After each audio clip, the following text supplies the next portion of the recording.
Aleluia! Saúde da igreja na paz do Senhor Jesus. Uma alegria de rever algumas pessoas, né, que fazia dias que eu não via, né? Daniel, a esposa, né? Felicidade de estar aqui com vocês, né? Enfim, felizes porque estamos aqui nesse encontro, né? Nós viemos aqui para um encontrar com nossos amados irmãos, sentar essa mesa que Jesus preparou para nós, onde nós temos a oportunidade de adorá-lo, aleluia.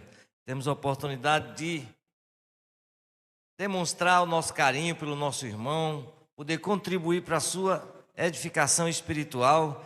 Enfim, quando nós saímos de casa, diz assim: meu Deus, o que é que eu vou ofertar hoje no culto para que meu irmão seja abençoado? Você já pensou nisso, né? Ou você pensou assim: eu quero receber hoje. Quero que Deus fale comigo, que Deus ouça as minhas orações. Já pensou em oferecer alguma coisa, né? Seria bem interessante, aleluia. Então, queridos, hoje eu queria falar num assunto bem interessante. Eu creio que quem quer ouvir o Senhor Jesus falar, eu quero que o Senhor Jesus fale comigo, continue ministrando. E aquilo que Deus colocou no meu coração, com certeza será uma palavra ministrada não só para você, mas para mim também. Então, vamos fazer uma oração. Você pode interceder por mim, em nome de Jesus, para que o Senhor venha me dar inteligência, sabedoria, para que eu possa falar aquilo que venha do coração dele e não meu. Aleluia. Eu não quero escutar a palavra de homem. Quem quer? Eu quero ouvir a palavra de Deus. Aleluia. Então, ore aí por mim, em nome de Jesus. Senhor, eu te adoro, eu te glorifico. Obrigado, Senhor, pela intercessão dos meus amados irmãos, pela sua palavra de oração, pela sua intercessão, desejando ouvir a sua voz, desejando ouvir a sua orientação. Que esse seja o nosso desejo, ouvir a tua orientação, Pai. Em nome do Senhor Jesus, vem falar conosco nesta noite, nos consolando, nos edificando, abrindo a nossa mente, o nosso coração, ampliando a nossa visão do teu reino, de quem somos, em nome de Cristo Jesus, nosso Senhor. Amém? Glória a Deus. Aleluia. Queria ler com os amados irmãos Atos dos Apóstolos, capítulo 2, versículo 40. Um assunto que para mim é desafiador, não é? Falar sobre isso, mas capítulo 2 de Atos, versículo 40, diz assim a palavra do Senhor: e com muitas outras palavras, isto testificava e os exortava, dizendo: salvai-vos desta geração perversa. Vamos ler de novo. E com muitas outras palavras, isto testificava e os exortava, dizendo: salvai-vos desta geração perversa. Aleluia. Podeis assentar, meus amados, glorificando a Deus. Aleluia. Queridos, o Senhor, Ele demonstrou o seu amor para conosco, como está escrito, em que Jesus Cristo morreu por nós, sendo nós ainda pecadores. O Senhor demonstrou o seu amor para conosco, em que Ele não olhou para o meu estado de maldade, de pecado, de inimizade contra Ele, e Ele deu seu Filho para morrer por nós. Aqui no texto que nós lemos, nós sabemos que é o final do discurso do apóstolo Pedro no dia de Pentecostes, o dia que fazia 50 dias da celebração da Páscoa, onde o Senhor Jesus foi morto. E passado o tempo, o Senhor Jesus passou em torno de 40 dias, depois de ressuscitado, aparecendo com os discípulos, comendo com eles, bebendo com eles, instruindo eles.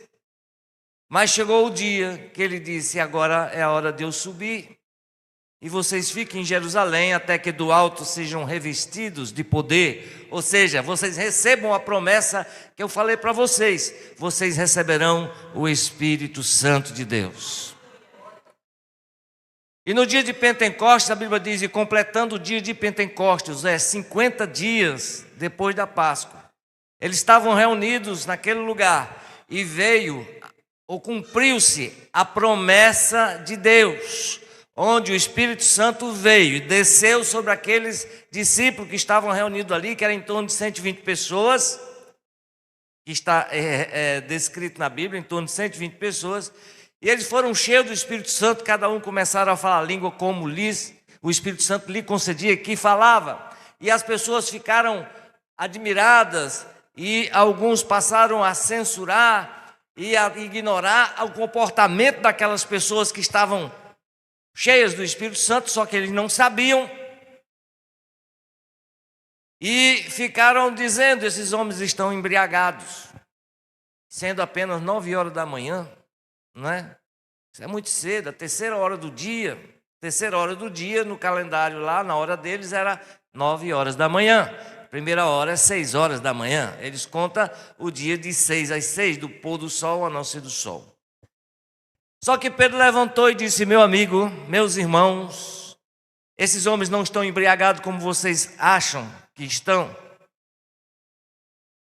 mas isso é o que foi dito pelo profeta Joel, que nos últimos dias o Senhor derramaria do seu Espírito sobre toda a carne, e vossos filhos e vossas filhas profetizariam. E ele faz uma explanação, fazendo ver que aquele Jesus a quem eles haviam crucificado, Deus o havia ressuscitado e tinha feito Senhor e Cristo.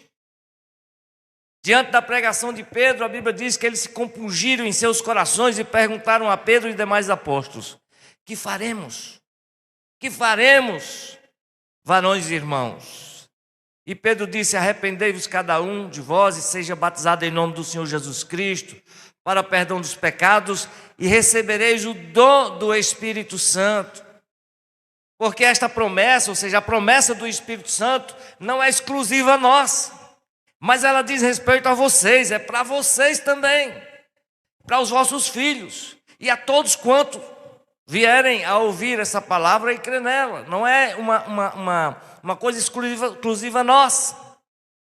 E aí no versículo 42 a Bíblia diz, e com muitas outras palavras, os exortava dizendo: salvai-vos desta geração perversa. Queridos, quando o apóstolo diz salvai-vos desta geração perversa, o que é que ele está querendo dizer? Está querendo dizer que existe um governo paralelo, uma maneira de agir paralela ao reino de Deus, que é contrária ao reino de Deus. Existe uma maneira de se comportar diferente daquilo que Deus deseja para o seu povo. E esta maneira errada de se conduzir, distanciada de Deus, é chamada aqui de perversa. Perversidade é aquela pessoa, né, ou aquela atitude de fazer coisas erradas, no caso aqui, contrária a Deus, contrário ao seu próximo, contrário à justiça, contrário à verdade. Isso se torna uma perversidade. Só que o apóstolo diz: olha, Deus tem algo melhor para você. O Senhor tem um caminho de justiça, o caminho da verdade, o caminho da paz, o caminho da salvação, o caminho da libertação dos seus pecados. O Senhor tem um plano e um projeto e um caminho para todos. Porque essa promessa não diz respeito somente a nós, mas diz respeito a vocês também. Ou seja, isso não é uma exclusividade nossa, mas é para vocês. E vocês todos podem tomar posse desta verdade. Então existe um caminho de justiça, existe o caminho da perversidade ou da perversão. Então o apóstolo diz: salvai-vos desta geração perversa. Queridos, acreditando que não existe nenhum homem bom. A Bíblia diz que não há ninguém bom, nenhum sequer, e não há ninguém que busque a Deus. Então podemos imaginar que aquele senso de justiça que eu tenho pode ser perverso. Aquele senso de que eu estou fazendo o bem. E como disse alguém, o maior erro que a gente comete é de achar que o bem que eu faço é para ser bem aceito, não é? O bem que eu faço é para que as pessoas percebam que eu sou bom. Eu não faço o que é bom para que eu seja bom ou ser visto como bom. Eu faço o que é bom porque é bom, porque Deus é bom e nós somos filhos de Deus e devemos fazer o bem porque é bom e não para ser chamado de bom. Uma pessoa que rejeitou esse tratamento foi o Senhor Jesus. Como eu falei outro dia aqui, o jovem chegou para ele e disse: bom mestre. Jesus disse: epa, peraí, quem é bom? Senão Deus. Aleluia. Então, é um erro terrível a gente fazer as coisas para ser chamado de bom, ser reconhecido como bom. Nós fazemos o bem porque é bom, não para ser.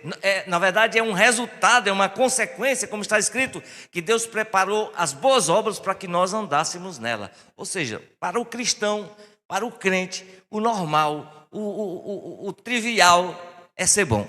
Aleluia, muito embora que ele não se ache assim. Ele diga como Jesus: quem é bom senão Deus? Né? Então, nós precisamos entender que muitos caminhos que nós estamos caminhando, às vezes é um caminho perverso. E o apóstolo Pedro está dizendo aqui: salvai-vos desta geração perversa. Ou seja, salvai-vos dessa maneira de pensar.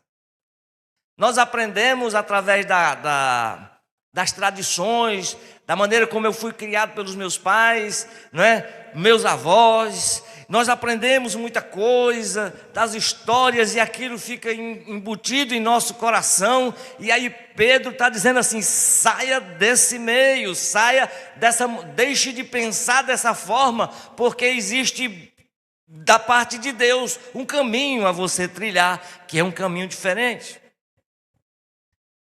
Eu creio que o problema é porque nós pensamos em Deus como uma divindade, um Deus onde a gente está precisando de alguma coisa, vamos buscar Deus, né? Aí nós vamos buscar Deus, nós oramos, nós jejuamos, vamos para o monte e tal, para que Deus atenda a minha necessidade, certo? Se nós entendêssemos que Deus é o nosso Pai, víssemos Deus como Pai, né? Aí nossa mente poderia ser mudada, o nosso relacionamento com Deus poderia ser mudado. Por quê? Quando nós olhamos como um Deus, aí nós olhamos como alguém que é preciso oferecer alguma coisa para Ele se agradar de mim, para que Ele atenda as minhas necessidades. Mas se nós víssemos como Pai, e aí poderia ser diferente, muito embora que para muitos ia ser um problema, porque é o seguinte: enquanto Jesus estava andando na terra, como uma divindade, curando os enfermos, né? Limpando os leprosos, ressuscitando mortos, paralítico andando, curando o cego, as pessoas estavam seguindo ele. Mas aí quando começou a ensinar para o povo que ele tinha uma missão, e a missão era ensinar a eles a amar o seu inimigo, diferentemente daquilo que a lei dizia: amai aquele que vos ama e aborrecer aquele que te aborrece, ele disse: eu, porém, vos digo, amai os vossos inimigos. Ou seja, eu vim aqui não para curar as enfermidades de vocês, mas para ensinar vocês o caminho da justiça, o caminho da verdade. E vocês estão querendo ver apenas o quê? A manifestação do poder, e não conhecer a vontade de Deus, o caminho da justiça, o caminho, né, que vai te levar realmente, que vai demonstrar que realmente vocês são filhos de Deus. Mas vocês não estão querendo. Vocês estão querendo o quê? Ver o poder manifestado. O poder é glorioso. E eu creio que quando nós cumprimos o propósito de Deus, entendendo conscientemente quem nós somos, aí a glória se manifesta, o poder é assim, normal. Mas entenda que eu estou enfatizando que nós estamos buscando a Deus como uma divindade e não como um pai. Sabe por quê? Porque nós estamos sempre querendo salvar nós mesmos. Quando na verdade o caminho da justiça é quando nós queremos salvar o nosso irmão. Nós dá a vida pelo nosso irmão. E aí nós começamos a entrar no Espírito de Cristo, como ele diz: eu vim para servir, eu vim para salvar, eu vim, né? Vim para dar a minha vida em favor de muitos, derramar o meu sangue em favor de muitos. Aí o que acontece? Nós, na nossa mente, na nossa tradição, nós estamos servindo a um Deus que ele é a válvula de escape. Quando não tem jeito, eu vou lá, peço a Ele, faço qualquer coisa, passo a noite jejuando, vou para o monte, faço qualquer coisa para Deus me atender. Porque Ele é um Deus. Aí se nós descobríssemos que Ele era o nosso Pai, e aí a nossa mente mudaria, muito embora poderia ser um problema, porque é o seguinte, quando nós queremos que Deus seja um Deus, então Ele só é um Deus, Ele não tem filho. Mas como descobrimos que Deus tem filho, aí gera um problema para nós. Porque eu sei que você é filha de Deus e eu posso olhar para você, posso tratar você de qualquer jeito. Eu tenho que lhe respeitar, eu tenho que lhe amar, não posso mentir, não posso lhe enganar. Aí nós arranjamos um problema, né não? Porque se Deus é só um Deus, não tem filho, tudo bem. Mas como Ele tem filho e está aqui eles aqui na minha frente, agora para mim tratar com eles agora, eu vou ter que tratar com cuidado. Vou ter que tratar com zelo, porque afinal de contas, puxa vida. Se Ele não fosse filho de Deus, eu podia já tratar de qualquer jeito. Mas se Ele tem filhos, aí eu vou tratar eles como filho. Tem que ter temor, tem que ter tremor, porque afinal de contas você é filho, você é filha de Deus. Então eu tenho que respeitar.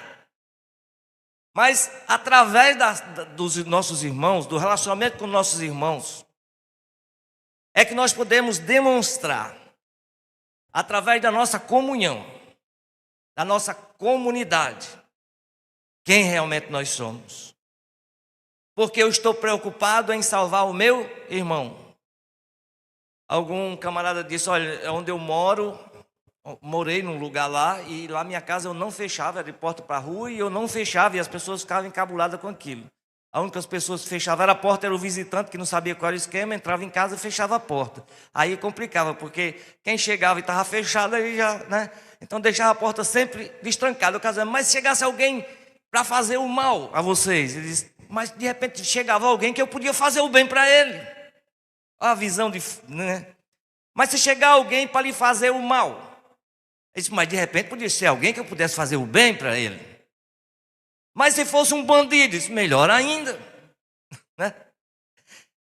Porque se os filhos de Deus tivessem a consciência de que é filho de Deus, não havia bala perdida. Porque quando o bandido atirasse, ele pulava na frente do... Porque bala perdida só mata incrédulo, segundo ele, né? Só mata incrédulo, não mata crente. Porque se o cabo atirasse, o Filho de Deus pulava na frente do incrédulo para o incrédulo morrer, a bala atingia ele, então a bala era uma bala salva, porque matou um salvo, ele ia morar no céu, e glória a Deus, estava tudo, cumpriu o seu propósito, seus dias, tá. Aí salvava o incrédulo, porque o incrédulo ainda não tinha aceitado Jesus, mas ele já está salvo, não tem problema nenhum. Porque segundo ele, Deus é um pai que ninguém quer se encontrar com ele.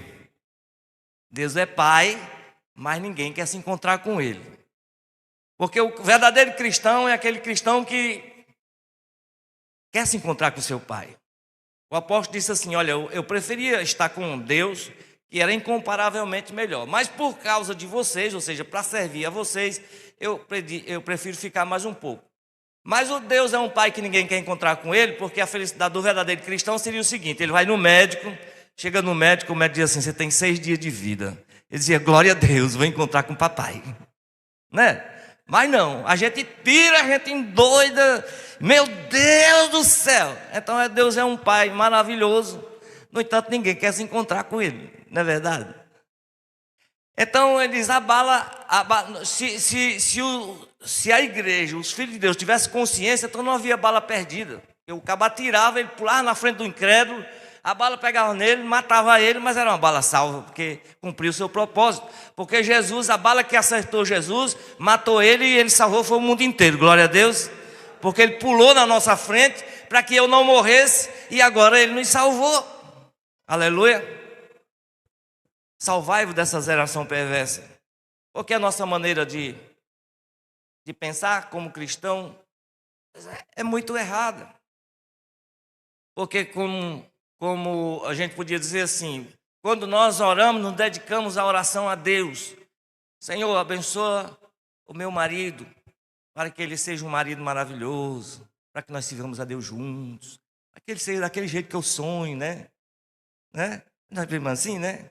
Senhor, abençoa minha esposa, porque a minha esposa está me dando trabalho, para que ela seja uma esposa maravilhosa, né? Nós oramos o quê? Eu estou querendo o quê? Me salvar daquela situação, né? Se a gente orasse assim: Senhor, me abençoe para que eu seja o marido que ela gostaria, né, de ser, né, assim. Aí era diferente o negócio, eu estava me colocando diante da bala, né, assim. Senhor, né, aí nós oramos para que Deus, meus filhos sejam maravilhosos, aqueles filhos, né, que a gente tem na nossa mente o desejo. E não, talvez não oramos: Senhor, que eu seja o pai que eles precisam. Eu estou pulando diante da bala aí, né, para salvar o meu irmão. Porque as nossas orações sempre são para me salvar. Senhor, me livra, me salva, me dê, eu quero. É uma geração de mendigos, né, digamos assim, né? A gente só vive para pedir mais do que para pedir pelos outros. O apóstolo queria dizer o quê? Estar com Deus seria incomparavelmente melhor, foi o termo que ele está escrito, pelo menos na minha tradução é assim. Deus me deu a escolha: ou vir para casa, ou voltar para casa, ou ficar. Então estar com ele era incomparavelmente melhor, mas por causa de vocês, eu vou ficar mais um pouco.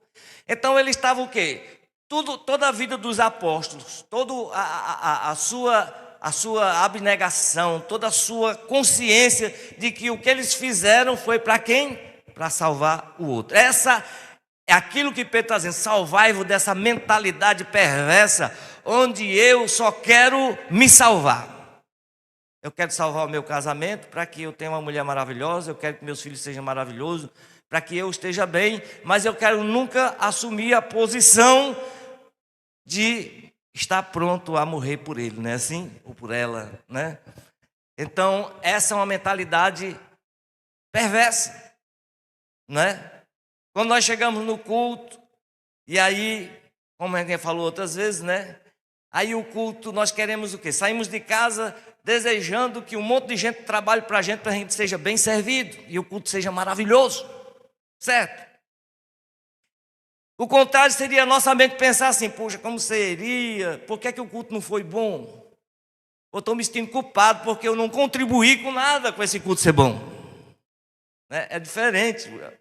Então é perverso eu querer sempre que se movimente um bocado de gente, de cantores, de pregadores, de oradores, para que eu me sinta bem servido. Isso é perverso.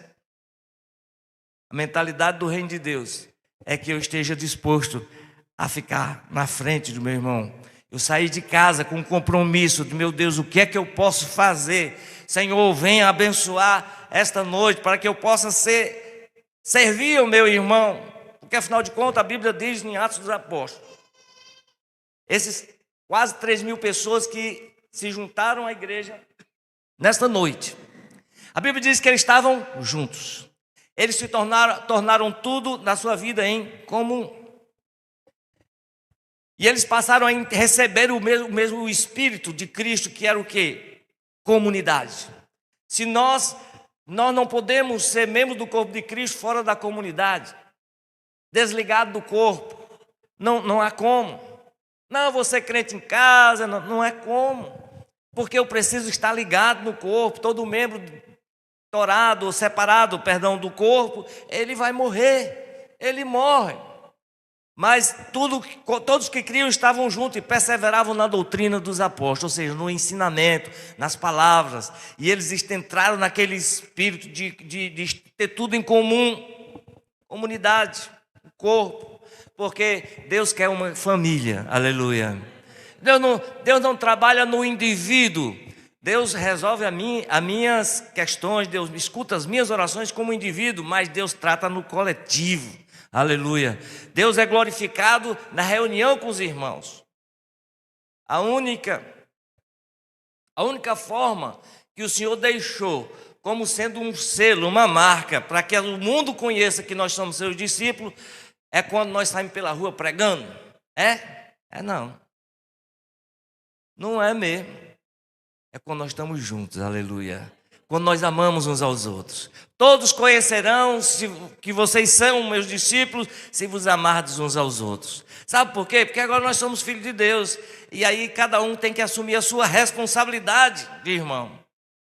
Eu estou falando isso de uma forma geral, mas eu sei que Deus tem dado essa visão a muitos dos irmãos, de tal forma que quando tem um irmão com um problema, você sente a sua dor, você chora por ele, entende? Eu não estou dizendo que não existe isso, Mas eu estou falando para que nós sejamos cada dia mais fortalecidos e jamais caiamos naquela posição de perverso. E como a nossa salvação, a gente precisa desenvolver ela com temor e tremor. Eu creio que nós desenvolvemos a nossa salvação à medida que nós vamos crescendo nesse entendimento, onde eu não permito que uma bala perdida mate um incrédulo, não é? Ou eu coloque na frente do meu irmão para que ele seja salvo, aleluia, para que eu possa oferecer a minha vida pelo meu irmão, de alguma forma. Às vezes a gente se sente tão impotente, não é verdade? Irmão, você está fazendo muita utopia, né? Não, mas esse é o propósito. Eu posso até não fazer nada, mas eu sei conversar com o papai, eu sei ir lá dar um abraço, eu sei ir lá dar um sorriso, não é assim? Eu posso fazer isso, eu posso contribuir para o fortalecimento da fé do meu irmão e para que ele saiba que ele tem um corpo, ele faz parte de um corpo e ele faz parte de um reino onde há justiça e que não há perversidade. Por isso que nós não ignoramos, não podemos deixar de reconhecer que eu tenho responsabilidade com os meus irmãos, aleluia. E aí, quando nós vier para o culto, nós vamos cheios de alegria, desejando que o culto seja abençoado, porque eu estou dando a minha contribuição, aleluia. Eu estou orando, eu estou intercedendo pelo pregador, pelos cantores, pelo ministério de louvor. Nós precisamos que Jesus abençoe o ministério de louvor, então vamos orar, isso é muito sério. A pessoa até critica assim, pois o ministério de louvor, cadê os outros? Ora, dia tem, dia não tem, né? Cadê o povo? Cadê o povo? Cadê o povo? Vamos orar por eles, irmão, aleluia. É Jesus quem traz, é Jesus quem traz, quem dá amor, quem dá seriedade, é Jesus quem traz. Nós louvamos a Deus pelas pessoas que estão conosco, servindo a Deus com alegria. Outros não vêm por uma impossibilidade, mas Deus é quem sabe. O certo é que nós amamos e desejamos que a igreja tenha um ministério de louvor forte, a igreja tenha um corpo forte, pessoas que não se intimidam com qualquer coisa, mas estão dispostos a colocar na frente do outro para proteger ele, aleluia. O Senhor é maravilhoso. Então salvai-vos dessa geração perversa, salvai-vos dessa maneira errada de pensar, mas salvai-vos pelo recebimento do Espírito Santo, como o Senhor Jesus diz. O verdadeiro cristão é aquele que parece com Jesus, que vive o que ele viveu. Eu pelo menos eu me considero o nada do nada, mas eu tenho consciência, por isso que eu estou falando para vocês, porque essa palavra ela me incita, me leva a pensar como Jesus, me leva a ver como Jesus, sentir como Jesus e agir como Ele. Me leva, porque nós precisamos ser igual a Ele, aleluia. Lá no céu tem aquele padrão que nós já falamos, né? Só entra se for igual a Ele. Não, né? E o Espírito, a Bíblia diz inclusive que quem não tem o Espírito de Cristo, esse tal não é dele. Se você não está pensando como Jesus, então peça a Ele, porque quem tem o Espírito de Cristo pensa como Ele. E pensar como Ele não é um pensamento de julgamento, de condenação, é um pensamento de salvação. O pensamento de Jesus sempre é um pensamento de misericórdia, de graça, sempre é de salvar, não é? Porque nós não estamos aqui como juízes, e sim como anunciadores das boas notícias de salvação e dizendo para as pessoas: saiam dessa geração perversa, não é? Saiam do meio dessa geração perversa, salvai-vos dessa geração perversa, porque esse caminho é um caminho de morte. Mas Deus tem algo melhor para mim, para você, para todos, aleluia. Graças a Deus que os irmãos lá, eles receberam, eles entenderam. E através da orientação dos apóstolos, eles ficaram unânimes. A igreja se tornou uma igreja poderosa, uma igreja onde tinha graça. E a Bíblia diz que caiu na graça do povo, aleluia. E muitos sinais e maravilhas eram feitos porque havia comunhão. não havia individualismo, porque a reunião pode celebrar o individualismo, mas nós temos que pensar, nós vamos para o encontro, não é para a reunião, né? Nós vamos para um encontro, no encontro a comunhão, a comunidade, a interesse pelo outro, e não o interesse individual, porque nós fomos chamados para isso, para viver como um corpo, onde um trabalha em favor do outro, um sente a dor do outro, um vive em função do outro. Eu dependo de você, sem você eu não vivo. Aleluia. Assim é o corpo. Então, reunião, até reuniões solenes, Deus disse, eu abomino essas reuniões solenes. Sabe por quê? Porque vocês estão querendo se salvar. Vocês estão querendo fazer alguma coisa para me agradar. Na verdade, vocês estão com as mãos cheias de injustiça, de perversidade. É o que o Senhor questiona. Vocês se reúnem, é muito bonito, o formato, o jeito de falar. No entanto, vocês estão querendo o quê? Cada um salvar-se a si mesmo. Não estão preocupados com o seu irmão. Não estão preocupados com o seu irmão. Então, essa geração é perversa. O Senhor disse, eu abomino.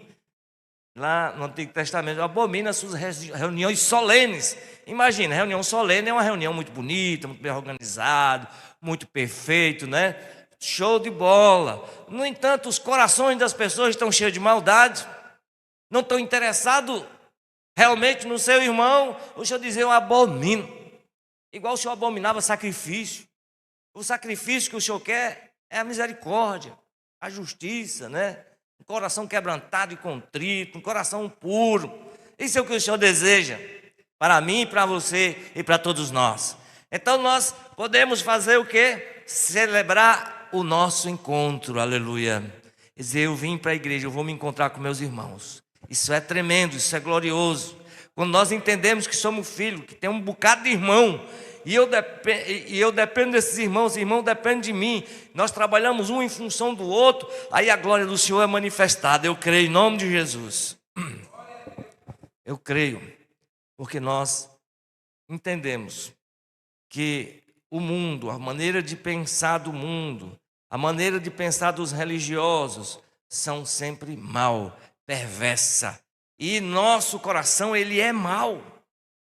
Temos que ter cuidado com o nosso coração, colocar sempre ele à prova.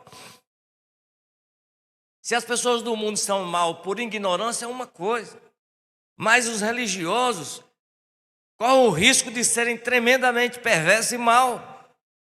Aliás, o Senhor Jesus, quando veio ao mundo, nós não vemos Jesus brigando ou questionando os pecadores. Publicano, pecador, prostituta. Jesus nunca teve problema com esse povo. Diga aí qual era o problema dele com quem? Com os caras que estavam sentados na cadeira de Moisés. Os caras que se diziam os caras. Aí Jesus disse, vocês são hipócritas. Vocês não têm verdade. Vocês não são verdadeiros. Vocês parecem. Vocês têm um estereotipo show de bola. O que vocês falam também é legal. E aconselha, fazem tudo o que ele está dizendo. Agora, o exemplo dele vocês não sigam. Então isso é perverso. E nós como religiosos, às vezes podemos dizer assim, eu já sirvo ao Senhor, sou um salvo, graças a Deus, né? E aí estamos com um comportamento perverso. Pedro está dizendo, salvai-vos dessa geração perversa. O reino de Deus, olhemos para a sua justiça, para o caminho que Deus realmente quer. E as coisas são muito simples, irmão. Nós estamos falando muito. Mas a coisa é muito simples. Eu só preciso ter o Espírito de Cristo. Olhar para Ele, para pensar como Ele pensava. Eu fico, Jesus amado. Irmão, é sério, eu me preocupo muito comigo. Porque meu coração é muito mau, às vezes. Acontece uma situação, eu digo, meu Deus, como é que Jesus agiria nisso? Porque eu vejo situações em que o Senhor foi colocado assim na parede.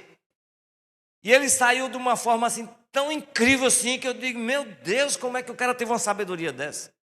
Eu digo, Jesus, eu sou muito, né? Porque eu não tenho a sabedoria. Às vezes o Senhor, quando me dá sabedoria assim para uma situação, eu digo, aleluia, Jesus, obrigado, porque eu me saí bem nessa. Mas tem situação que eu me saio mal. De Jesus me dê seu espírito, né? O espírito de sabedoria, de revelação, para que eu seja o seu filho verdadeiro e possa glorificar o seu nome aqui na terra. Porque quem não tem o espírito de Cristo, esse tal não é dele. E nós precisamos crer de todo o coração. Crer, assumindo a nossa posição de fé. Porque, como já dissemos, a fé não é uma expectativa daquilo que vamos receber, mas é a certeza daquilo que nós já recebemos. E nós já recebemos e agora nós queremos fazer o quê? Não é para ficar com ela guardada. Nós temos certeza que já recebemos, muito embora as pessoas não estejam vendo, mas pela fé eu tomo posse daquilo e vou revelar isso. Elas vão conseguir ver através da minha fé aquilo que eu creio, que é a manifestação da vontade de Deus, o Espírito de Cristo na minha vida, não é? Que eu trilho o caminho da justiça, o caminho da paz, o caminho da salvação, o caminho que Jesus deixou para que nós andássemos nele. Aleluia! Então nós precisamos nos salvar da geração perversa. Salvai-vos desta geração perversa. E ali tinha muita gente que era religioso. Dia de Pentecostes, veio gente de todo canto para fazer o quê? Para adorar a Deus ali. Aí diz, salvai do meio dessa geração, que não estão entendendo nada. Existe um caminho melhor, não é? É muito cômodo assim, eu pequei, aí pegar o animal, vem aqui, vamos levar. O sacerdote está aqui o animal, mata ele aí, que eu pequei, e o cara morre lá e eu vou para casa, na boa. Né? Por quê? A Bíblia diz que os sacrifícios, o sangue de bode não purifica a consciência, né? Diante da lei está tudo certo, está tudo bonitinho, ele cumpriu o ritual, está show de bola. Mas o Senhor agora apela para a minha consciência, a minha alma, possa compreender, possa amar e seguir todo aquele caminho de justiça que o Senhor tem preparado para nós, e não um caminho de perversidade. E o caminho da justiça é quando eu me ponho no lugar do irmão. Isso é muito sério. Viu? Então, isso é um princípio importante que nós precisamos guardar no nosso coração. E aqueles que são maus, que querem o nosso mal, o Senhor vai tirar do nosso meio, eu creio. Aquele que quer nos fazer o mal, o Senhor tratará com ele. Muito embora você dizer assim, Senhor, tenha misericórdia dele, né? É uma coisa triste, né? Porque o crente sempre é assim, não se alegra com o triste fim daquele que lhe queria o mal, mas lamenta o seu fim. Então, querido, nesta noite, quem crê nesta palavra, em nome de Jesus, eu quero abençoar você, abençoar, não é, que todos nós sejamos cheios do Espírito de Cristo, que o amor de Deus venha inundar os nossos corações, com a visão de Deus, com a visão de Redentor. Como disse o irmão, disse assim, pode olhar para mim. Vocês estão olhando para Jesus. Eu sou um petitinho, sou pequenininho. Mas quando eu olho para a cruz, eu vejo Jesus maduro. Eu digo, Jesus, um dia nós chegaremos lá. Quando a gente olha para a cruz, vê Jesus na cruz, a gente diz aí, ó, Jesus maduro, um homem maduro, ó, está consumado. Aleluia. Ele atingiu a máxima perfeição. Aleluia. Paulo diz que eu prossigo para isso. Eu sou o menor. Mas quando você olha para mim, eu olho para você, eu vejo Jesus purinho. Aleluia. Uma vez eu olhei para o pé quente, você está querendo ser igual a Jesus, né? Aleluia. Eu disse, Deus me livre. Eu digo, mas homem, é isso que Deus quer, que você seja igual a Ele. É uma benção, né? Porque a religião diz assim, Deus me livre de eu ser igual a Deus. Irmão, Jesus é nosso irmão e nós precisamos ser igual a Ele. Ou desejar, amar, ambicionar, naquele sentido, ambição boa, né? Amar isso. Senhor, como eu preciso ser igual ao Senhor, porque é muito belo, nosso irmão é muito belo, nosso irmão é muito querido, muito amado, e nós possamos ser como ele, esteja disposto a se colocar numa cruz, para que meu irmão seja salvo, em nome de Jesus. Deus abençoe a cada um, em nome de Jesus.